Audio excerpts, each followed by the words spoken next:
Hello everybody, Michelle Lim here. I'm very excited about my next video. I want to give a shout out to one of my favorite subscribers, AJ Cappuccino, who gave me the idea for this video. And AJ wants to know if I can talk about how to practice, how you practice your comedy sets, right? So I thought that was a good idea.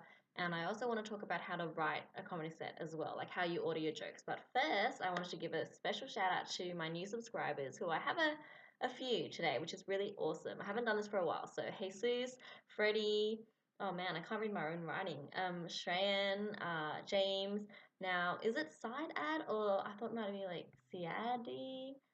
Let me know how to say that in your comments. Jonathan, Farley, Arthur, Nisakola, Trey Curable, Uali. Man, I should have like written this out better. I'm sorry.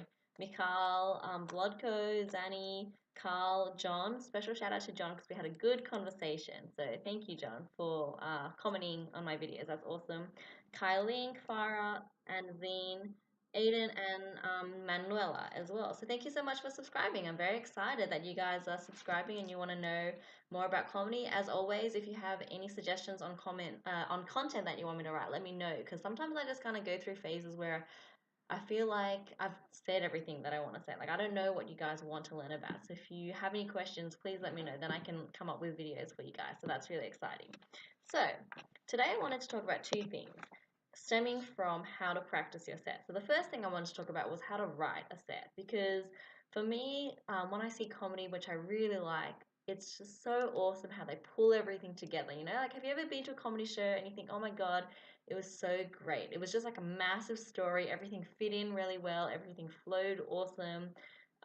It was just effortless to follow along with the storyline. You get really invested in it. It's got like peaks and troughs, but you're laughing along the way. I think that's what makes a really good comedy show. And I remember when I was doing my Melbourne Comedy Festival show, and I always thought that comedy shows was just supposed to be like a collection of jokes, you know, and that's pretty much it. But then when you get to see other people and with comedy shows like they you have awards and things like that you can win, and I'm always like, how do they pick who wins these awards, because sometimes they pick people who I don't necessarily think are the most funniest. I don't think that their jokes are the funniest, but I was talking to other comedians and they say a lot of the time they like judges or whoever the critics are, they like it when there's a storyline, like it develops and it has like it starts off and then it has like a climax and then it comes down and has a conclusion. So they like that sort of rounded storyline approach.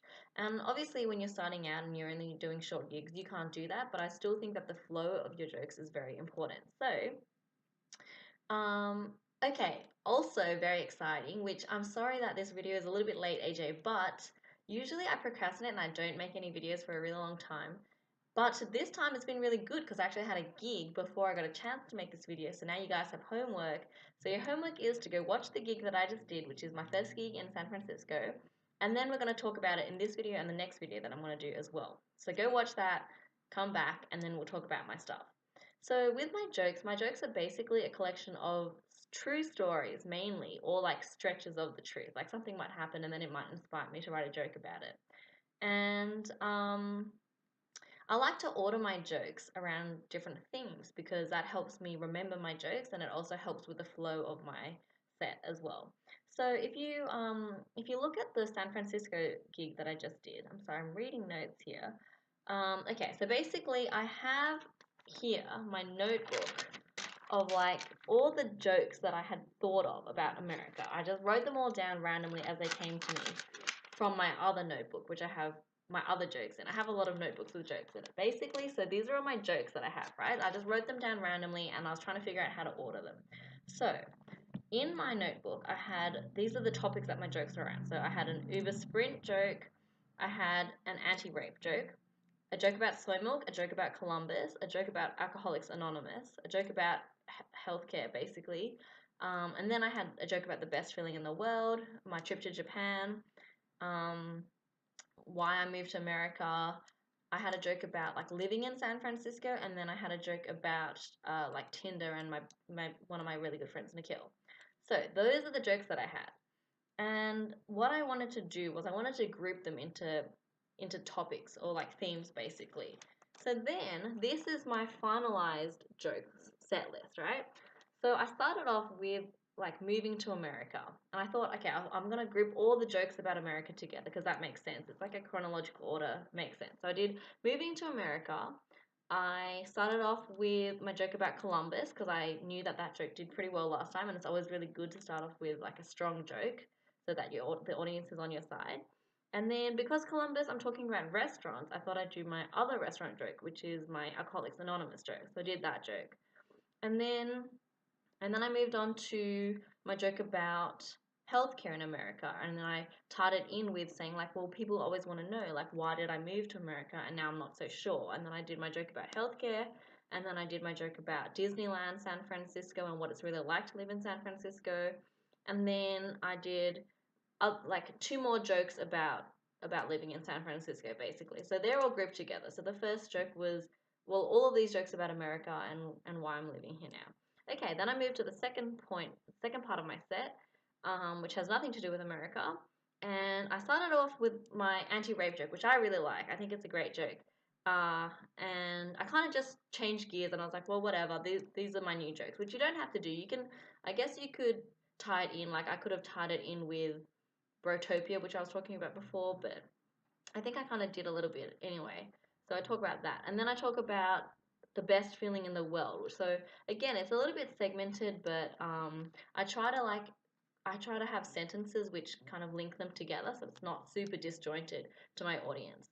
And then I talk about Japan, and then I talk about my dating joke at the end. So that's my set list, and that's kind of how I ordered my jokes and how I try to piece everything together, because I think it's really important that the audience is following along, right? Because with comedy, it's kind of, I mean, you're already trying to get the audience to think about things, and then you say the punchline, and then they have to laugh, and they're already thinking about a lot of things. So the easier you can make it for them to follow you, it's going to be a lot easier for you to get the laughs.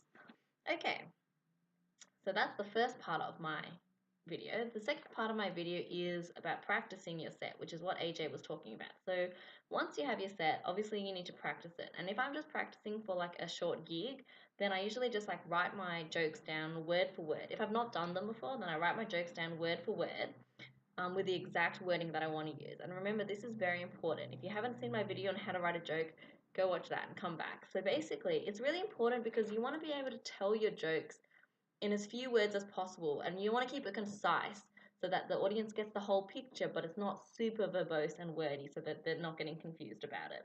So once I have the wording and I've like written my jokes out, then I'll practice the whole set of all of these jokes. Like I'll have it on a piece of paper and I will read it out loud to myself.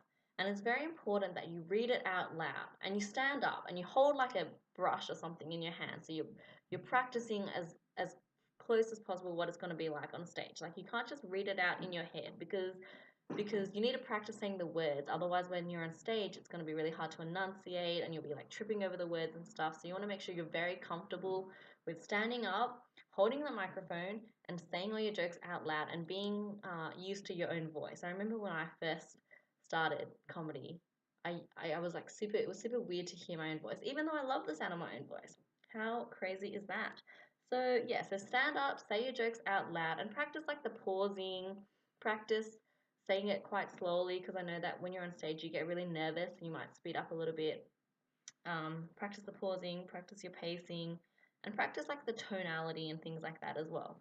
Okay, cool, so that's that. And then also, it's really good when you say it out loud, because if you're reading your jokes, you're probably reading it really fast. Like you probably don't read every word.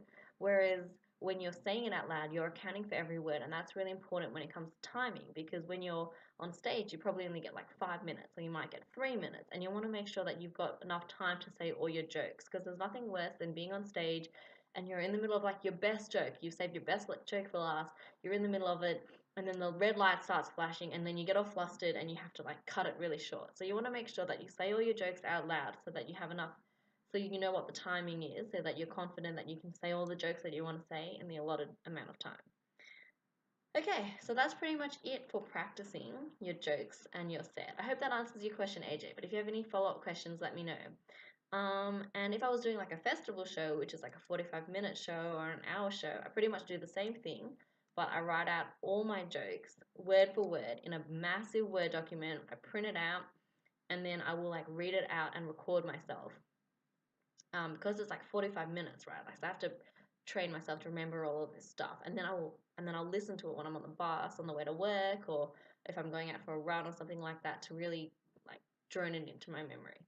So yes, that's my video on how to practice your sets. I hope you liked it. Let me know if you want to hear about anything else, and very shortly, hopefully on the weekend, I will be making another video about analyzing my SF gig. And I know that I said that I don't know if I mentioned this, but I was going on about like memorizing your set. It's great. And then in my SF video, I'm like, I didn't memorize it at all, which is not good. Don't do what I did.